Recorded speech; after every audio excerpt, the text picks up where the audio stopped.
Bible ചോദിച്ചാൽ മാത്രമേ തുറക്കത്തുള്ളൂ. ഇങ്ങനെ തുറന്ന് കിടക്കത്തില്ല. തുറന്ന് കിടക്കുന്നത് വെയിറ്റിംഗ് ഷെഡാണ്. വെയിറ്റിംഗ് ഷെഡിന് പൂട്ടും താക്കോലൊന്നും ഇല്ലല്ലേ. ബൈബിളിന് പൂട്ടും താക്കോലും ഉണ്ട്. അതിങ്ങനെ തുറന്ന് മലന്ന് കിടക്കത്തില്ല. മുട്ടുവിൽ നിങ്ങൾക്ക് അതാ സംഭവം. നമ്മൾ ബൈബിളിൻ്റെ പല വചനങ്ങളിലും പ്രാർത്ഥിച്ചാൽ മാത്രമേ ഓപ്പൺ ചെയ്ത് കിട്ടത്തുള്ളൂ.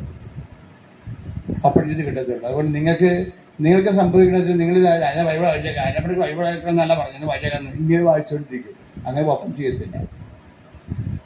ഫസ്റ്റ് നിങ്ങൾ ദൈവദർശനത്തിലാണെന്ന് നിങ്ങളുടെ ഒരു ഓർമ്മ വരുത്തണം. രണ്ടാമത് വായിക്കാനുള്ള യോഗ്യത ഉണ്ടോ എന്ന് ഉറപ്പ് വരുത്തണം. ഇത് കയ്യിലെടുക്കാനുള്ള യോഗ്യത ഉണ്ടോ എന്ന്. കാര്യം പഴയ നിയമമല്ല, പുതിയ നിയമം.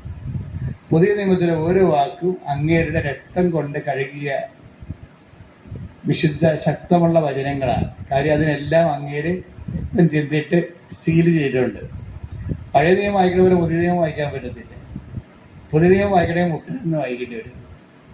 പഴയ നമുക്കത് നിന്ന് വായിക്കും. യഹൂദന്മാരല്ല നിന്നല്ല പ്രാർത്ഥിക്കുന്നത്, ക്രിസ്ത്യാനി മുട്ട നിന്നാണ് പ്രാർത്ഥിക്കുന്നത്. എന്താ പ്രശ്നം വെച്ച് കഴിഞ്ഞാൽ പുതിയ നിയമം വായിക്കണമെങ്കിൽ അവൻ്റെ കുരിശിൻ്റെ ചുവട്ടിൽ നമ്മൾ മുട്ടയിൽ നിൽക്കും. കർത്താവേ, നീ ഞങ്ങൾക്ക് വേണ്ടി ക്രൂശിക്കപ്പെട്ടവനാണ്, തിരുവിലാവിൽ മുറിവേറ്റവനാണ്, മുൾക്കിയുടെ ചൂടിയവനാണ്, നിന്റെ വിശുദ്ധമായ രക്തത്താലാണ് നീ വചനം സ്ഥിരീകരിച്ചിരിക്കുന്നത്. ആ വചനത്തിൻ്റെ വാതിൽ ഈ ഉള്ളവർക്ക് വേണ്ടി, ഈ ഉള്ളതിന് വേണ്ടി തുറന്നു തരണമേ.